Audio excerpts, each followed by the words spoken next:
Well, good morning. We're here to talk about our relationship and the aspects of what a caregiver can be in the role of lymphedema and lipedema and how we became to be. So, I'm Levi, also known as Fluffy. Oh, sorry, sorry. So, I'm Levi, also known as Fluffy. So, I am also Mr. Kara Cruz. This is me holding our beautiful cat. We have two cats. One is named Stormtrooper, one is named Darth Vader. And he is my baby.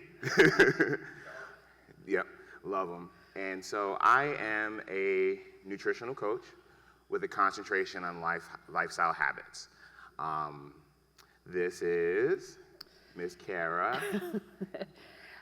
Many of you might know me, pale ginger pear. I've been having lipedema surgeries I started in 2020. I had 7, and now I'm in maintenance mode with lipedema and lymphedema, using basically gluten-free lifestyle. So combined, we are Fluffy and the Pear.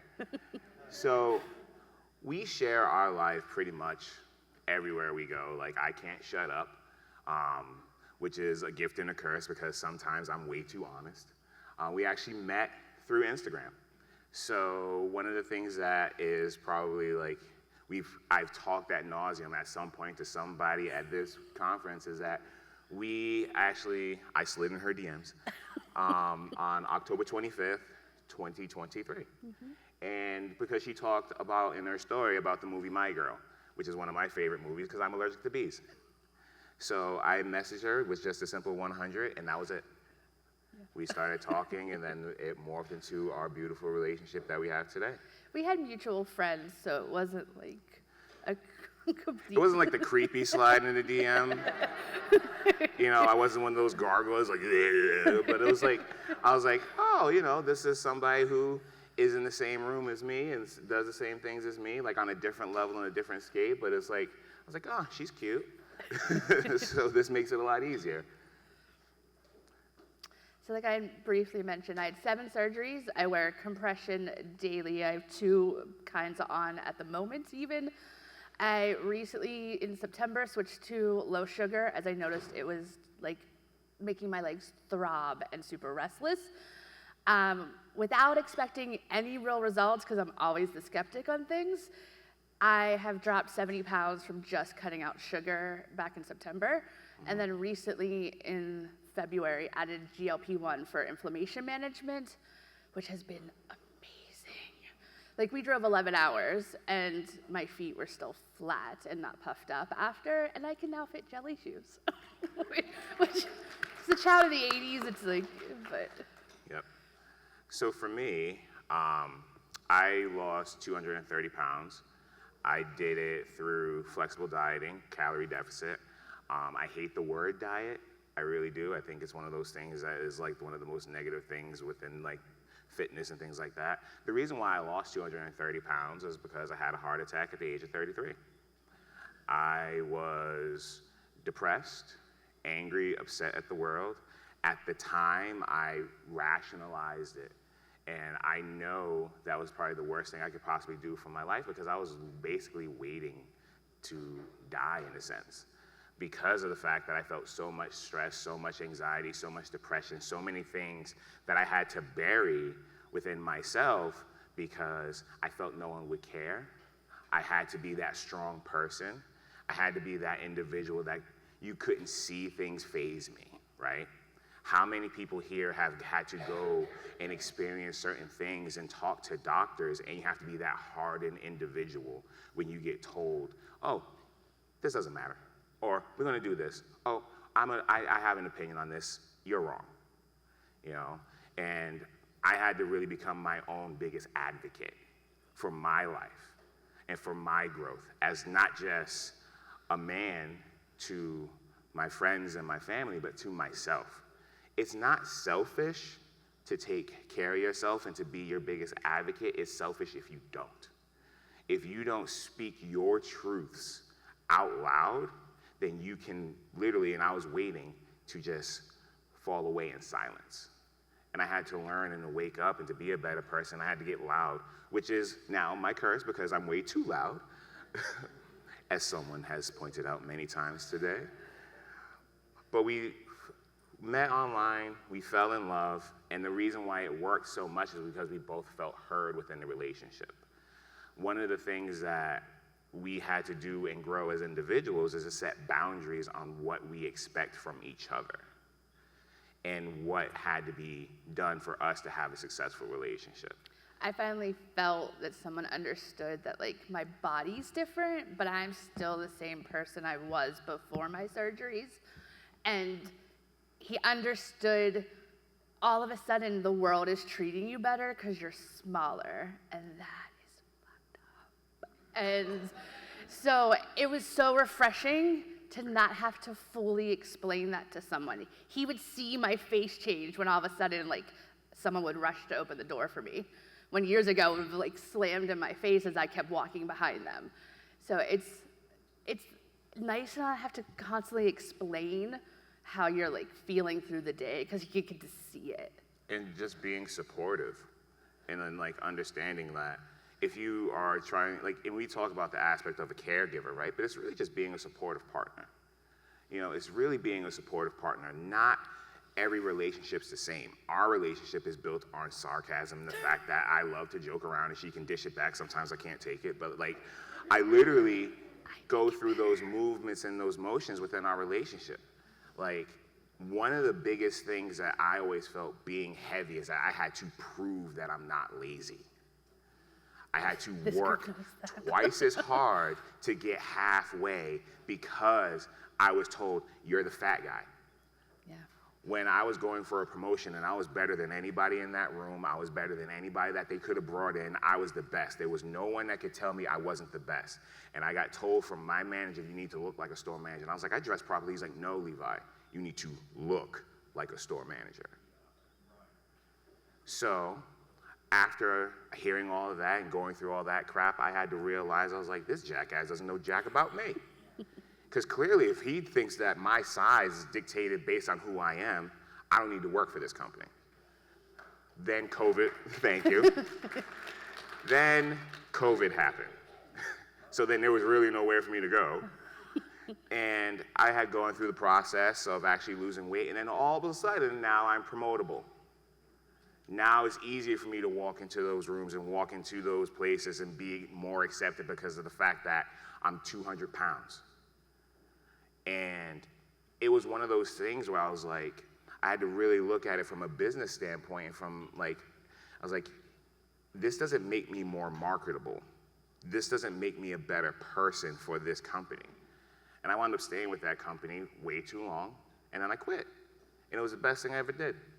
Because of the fact that I didn't allow somebody else's projections of what they thought I should be reflect who I am. So I was like, screw you, I'm out of here.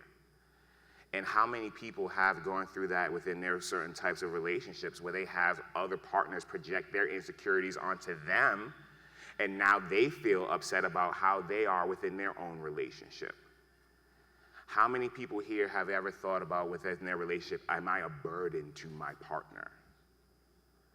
Have you felt like this, like they will never understand, they will never get it. They don't know what it's like to live within this body. The amount of times that this man has hoisted up compression this weekend alone. But Starting a business about it, by the way. That was always an issue. Like I was like, you know, having to adjust the compression always and like sneaking off into a corner to do it. He'll just walk up right, he just sees it. Loud and proud. And the reason is because she is mine, I am hers. And that's the biggest thing. Like, we have gone through so much together within our short time of our relationship, because we've been in the same circles for so many years. It's that I know what it's like to be in a bigger body. I know what it's like to see the differences with how you get treated within a bigger body. I've been on a standpoint within my realm of weight loss, and you can see within certain realms within here where you can have somebody where we all talk about diets, right? Not one diet is going to fit each person. not what some people talk about. There are benefits with every single diet. There's benefits with keto, there's benefits with carnivore, there's benefits with paleo, the benefits with high protein, there's benefits with low protein. You don't have to adjust carbs. Some people, because of their lymphatics, can have more carbs. Some people can't have any.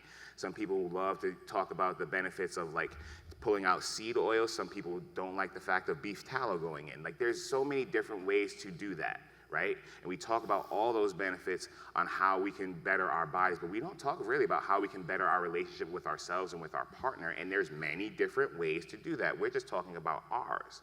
What works for us may not work for you, but then there are certain things where you can see this person is a supportive partner for me.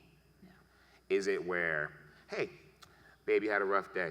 If I come home from work and it's a rough day at work, she might have my dinner already set, ready to go.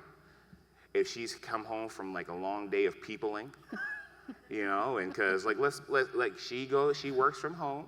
She does her thing, but when she goes outside into the outside world, I can just see the switch go higher and higher and higher, and then she just looks at me like, okay, we're good, we're going home. And then we go home, and she might have a day where the anxiety and the rush of like being around people is intense, and I lay out the lymphopress so that way she can relax. That's sometimes being supportive. Sometimes it's just it really just comes down to being present, being a present partner. Allowing yourself to think outside yourself and be outside yourself and to feel those emotions of your partner. So many relationships get ended or end early because we don't allow ourselves to see it from their perspective. Like, you don't see what I see, you don't see what I see, and then all of a sudden it's a combative argument. Well, tell me about it. And I told her one of the biggest things that she's done to help me be a better partner for her is to say how I can be a better partner for her. There's no look, I'm a man. I don't know half the time what she's thinking. I don't know what's going on in this beautiful brain over here. But she would tell me like, hey babe, this made me feel this type of way this way. Okay, let's talk about it. How can I be better for you? How can I be better for you?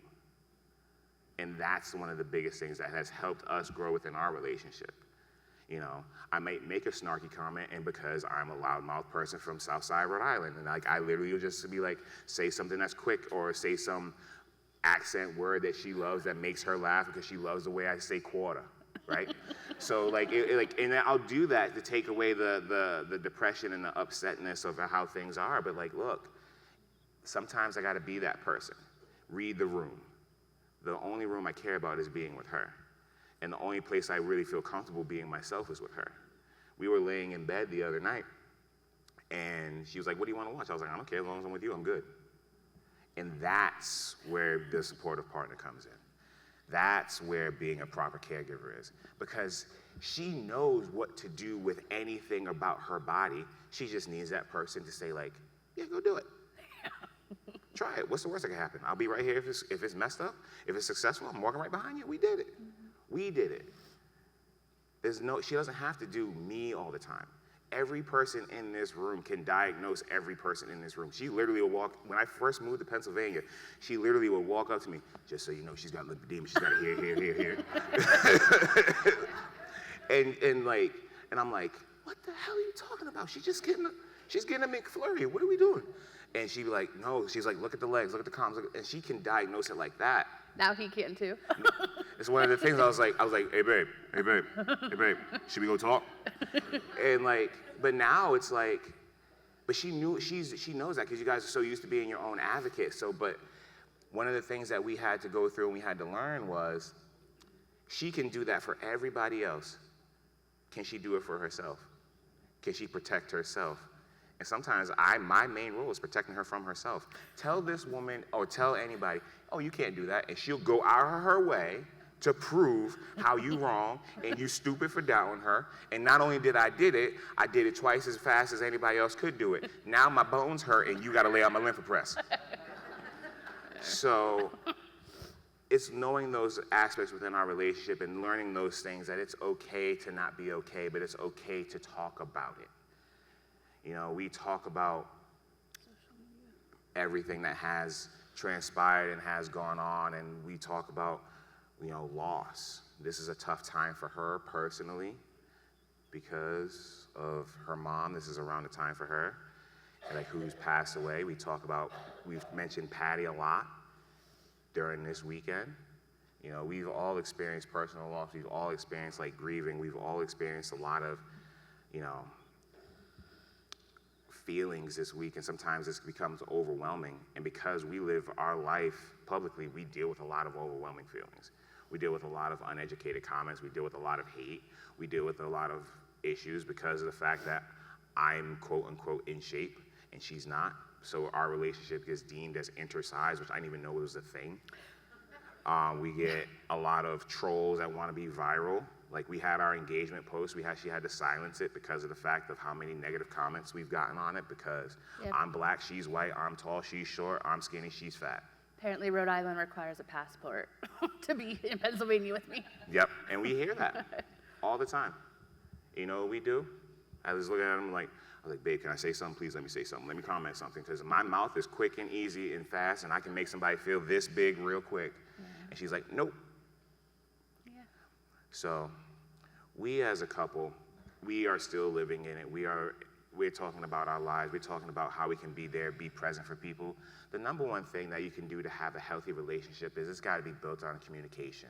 If something makes you feel some type of way, communicate it. But communicate it in a way where somebody's not just, all right, I heard it, but did you hear me? Yeah. Did this resonate with you? Did this speak to you? Did this, you know, like I'm known for like, hey babe, what'd you say? But then there's like, okay, I got you. And it's done. Because I hear her and I allow myself to get out of my own head and be present to be with her, to be with the person that I said, you're my forever piece and I'm going to make this last forever. So I'll do whatever the hell I got to do to make this work. We learned too that like communication might not be in that moment. You both might need to step away and talk about it when the anger or the sadness or the embarrassment of that moment is gone. But we make sure that like later when the batteries are recharged, that we do address it so that like the next time it doesn't hurt twice as much, or we can diffuse it a lot quicker. Yeah. Like, if you truly love somebody, you must love yourself. And not to talk down upon yourself, not to feel like a burden, not to feel like, oh, because I'm different, the person that has to love me has to be different. No, you're special, so the person that has to love you has to be special. And that is the biggest thing. If you can truly look outside yourself and know your value as a person, then all you'll get is gold. If you value yourself and you want something, it will happen. I never say I can't. It just might not be right now. But eventually, it will happen. And that's all we have pretty much. Thank you guys for listening.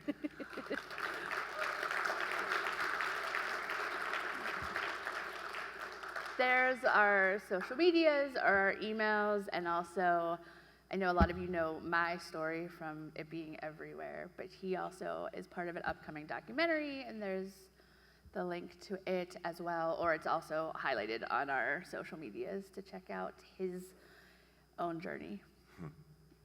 Thank you.